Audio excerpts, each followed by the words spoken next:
And Yamiche joins me now, along with our congressional correspondent, Lisa Desjardins.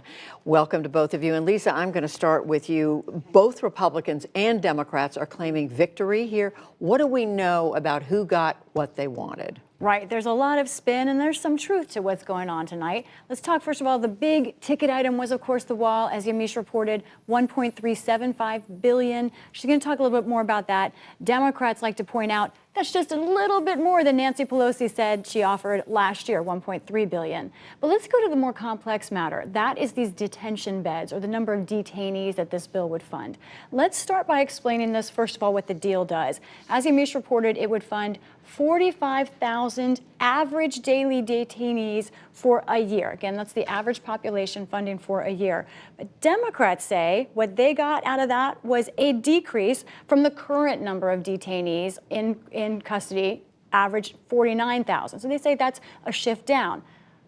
Republicans look at it this way. They say, well, actually, it's an increase from what the average daily funding was last year, which was 40,000 detainees. So it really is kind of fun with math in a way, depending on how you look at it. I think the best voice on the Hill was Dick Durbin, who just told me, frankly, that was a wash. Essentially, the number of detainees may be about the same, and the president does have the ability to pull from other funds potentially, or try to raise that funding on his own. Right, it is interesting how they look at these numbers. So Yamiche, the president didn't get all the money he was asking for, but he did get some border security funding.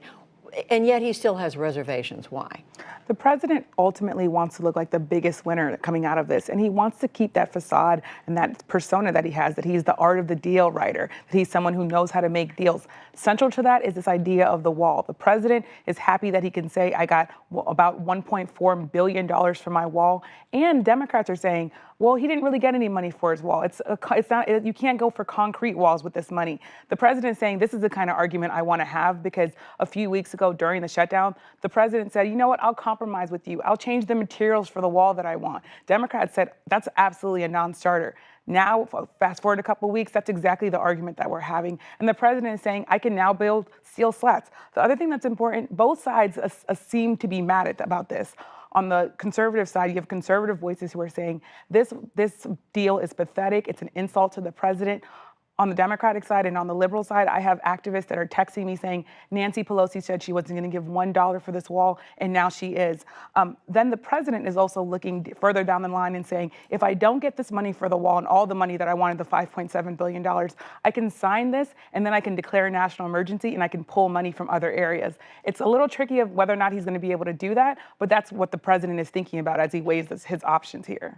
So Lisa, we are now, what, 3 days away from when Congress is supposed to come to some sort of an agreement on funding. When do we think we're going to see the actual language in this legislation, or pieces of legislation, and what are the details are we waiting for? Right. The only reason we have these details is because people are telling reporters like Yamiche and I, there's no documents at all yet.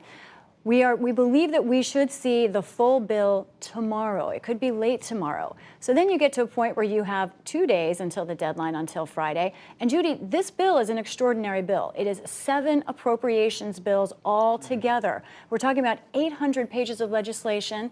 And this is one reason that you don't hear everyone saying how they'll vote yet, because there is concern that there could be some surprises in these bills. There also will be some things that we don't know the details of yet, like increases in immigration judges. We don't know where they're going to come down on that. So let's say we get the bill tomorrow night, then we could expect maybe passage, let's say Thursday, Friday. It's going to go close to the deadline. One positive sign for people who don't want to shut down, which is most everyone, Congress is planning to recess next week. And so finally, Yamiche, what is next on this whole question of border security, and what's next with regard to immigration reform, which is what this is a piece of? Well, this ultimately is going to come down to the president deciding to make a decision and then making the decision of whether or not he wants to stick with that decision. The last shutdown happened because the president made a decision, then changed his mind. So if the president does that again, we could have a shutdown still. The other thing to note is that the president could derail this by adding things to the bill. The president from the White House today said, well, I like this bill, but I want to maybe change some things. We're not sure if that means he wants to change things by declaring a national emergency and pulling more money, or if he wants to actually send suggestions up the Hill, which could be a completely different issue. He also wants to pull money from those different pots that I've been talking about.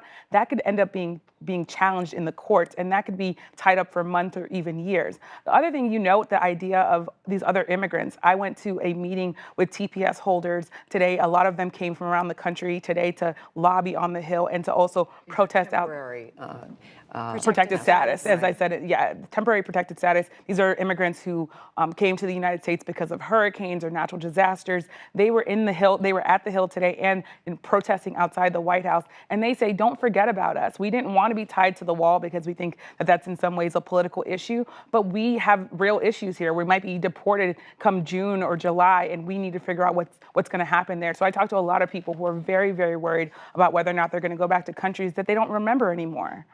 Well, with regard to taking money from other pots, it's one of the questions I posed to Senator Patrick Leahy, who was part of these final negotiations, and we'll be hearing about that in just a few minutes. Yamiche Alcindor, Lisa Desjardins, thank you both. Thanks.